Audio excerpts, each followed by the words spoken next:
on videos, courses? It's not. We only miss the apps part. Oh, okay.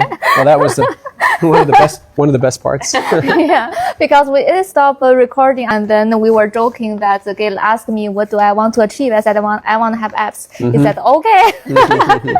We missed that part, but it's okay. Next question, I actually asked him how he achieved so good English and also public speaking skills. Yeah.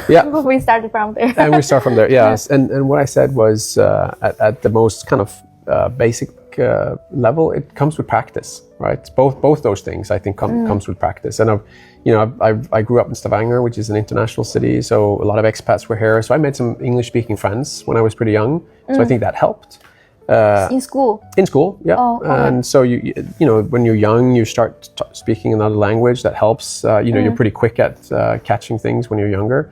But I also think just simple thing as watching English movies and things like that. And maybe I had a good ear for it, and so heard it, and then you started adopting it. And then I think as I started working, I worked for a lot of American companies or English companies, right, where English was kind of the work language.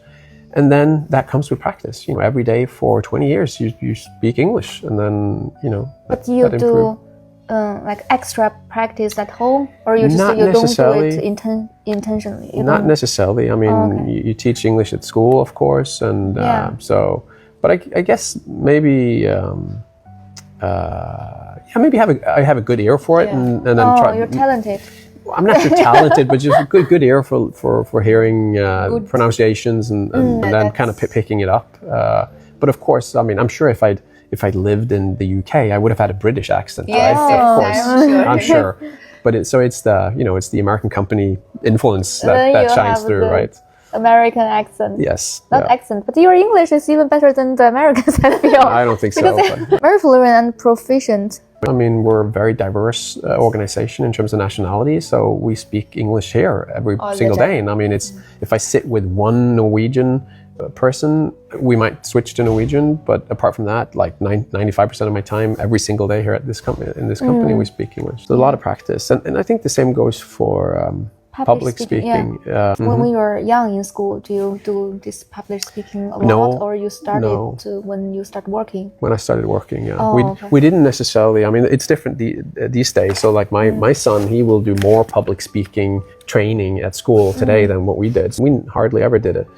But I've never been really shy per se, and I'm not too afraid of making a fool out of myself. So I'm not too nervous necessarily, and I think that helps. But then trial and error, trying and then failing sometimes, and then reflecting on how should I be doing things? How can I do things better? Always be willing to improve.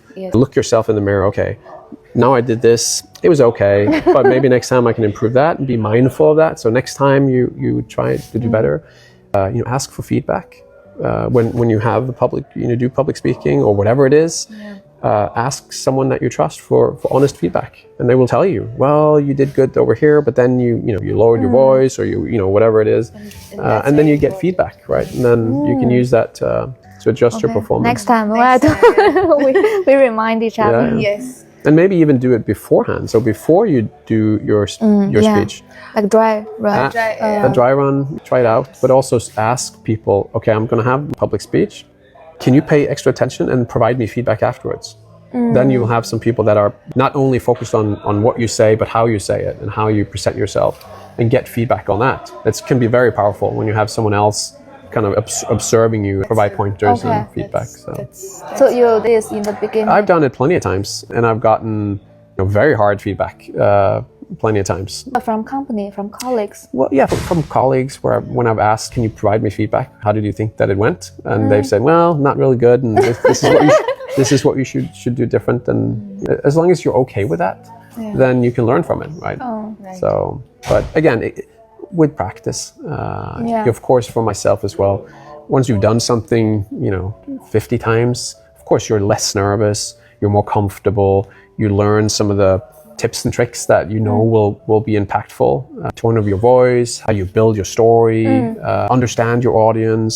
An all-employee meeting is different from maybe doing a speech in a wedding, right? It's two very different things, but you can use some of the same techniques though. And so just being mindful of what type of speech is this? What kind of emotions are you looking to create, which is one of the more important things actually. It's not only about the words that you say, but it is about what is the emotion that you're trying to create with the audience. That's the most important thing in many ways. That I can feel. Because in your speech, when you say anything, for example, in our employee meeting, I feel your sentence is very simple. I mean, it's not very complicated, but you can hit the point. And we don't lose the most difficult thing. That is most difficult thing. Yeah. And when you're on stage, we don't feel nervous. I mean, we don't feel nervous for you, but sometimes for other people, we will feel a bit nervous for them. Right. So, I mean, if you'd seen me the first couple of times, I'm sure it would have been different, more nervous maybe, and more fumbling, and so that's only natural. I mean, you have to practice, and so practice makes a perfect. Yeah, for sure, for sure. Okay. We've come to the last question. Okay. Can you give 3 key points or suggestions to young generation or younger yourself? For life in general? Life general. I guess a couple of things that have served me well, at least, and so I'll mention that. One thing is to be curious. That has been a good thing for me, both in terms of curious around knowledge, right? So always pursue more knowledge, call it wisdom or knowledge, or learn stuff. And also being curious has helped me to kind of lean into things and leaned into opportunities, right? If I've seen something ahead of me, I maybe thought, is this something that I would enjoy being part of? I'm not sure. And then you can make a choice. Either you say, no, probably not, and then you lean away from it. And then, no, I'm just going to leave this. Or you lean into it and say, hey, I want to learn some more about this. And, what's going on here? Is there a role for me here in this? And I've always been more of the curious type. And that has opened up opportunities. But don't be passive. Be proactive and lean into things. Figure out how things work and take an interest in things. And others around you will also appreciate that. If you're putting together a team and your team members are not willing to be proactive and right, it's not maybe the team that you want. If your team members are always ready to help, ready to learn, ready to contribute, that's the kind of people that you want to surround yourself with. So I think that would be one of my advice. Be proactive and be curious. And then I think be committed to, let's say, what's on your plate right now, what you're working on right now, be committed to that and do a good job with everything that you get involved in. Think about quality in what you do. I tell my kids that you're gonna clean the table and put it in the dishwasher. We do that with proper quality. It's a simple thing, but do it with proper quality. Don't just take the plate and just slide it across the sink without attention and then try to get out of there as quickly as possible. No, your task right now is a very simple one. It's to bring your plates. It's maybe a bad example, but trying to kind of bring it down to that's a very good one. Do it with proper commitment, right? It's a small, simple task, but do it properly and do everything properly. It's the attitude. Yeah, right? And you train yourself to do everything properly. Yep.